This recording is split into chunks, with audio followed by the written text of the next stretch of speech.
ঘরোয়া মশলায় কি কাচ্চিটা রান্না করতে চাচ্ছেন? তাহলে এটা হতে পারে সেরা একটা রেসিপি। এত ইজি ছিল রান্নাটা, যে কেউ রান্না করতে পারবেন। এখানে 1.5 কেজির মতো বিফ নিয়েছি। 2 চা চামচ দিয়ে দিলাম লাল মরিচের গুঁড়া, 1 চা চামচ ধনিয়ার গুঁড়া, 1 চা চামচ হলুদ গুঁড়া, ভাজা জিরার গুঁড়া 1 চা চামচ, আর গরম মশলার গুঁড়া 1 চা চামচ।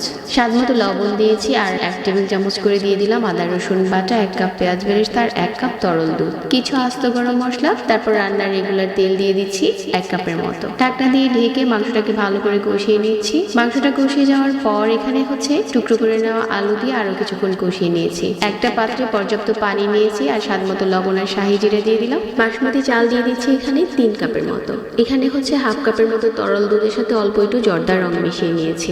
রাইসটা 80% মতো সিদ্ধ হয়ে যাওয়ার পর স্ট্রেনারে দিয়ে পানি ঝরিয়ে নিয়েছি। আর এখন এই রান্না করে নেওয়া মাংসের উপরে রাইসটা দিয়ে দিলাম। উপরে দিয়ে দিচ্ছি ঘি, পেঁয়াজ বেরেস্তা, আর তরল দুধ আর কাঁচামরিচ।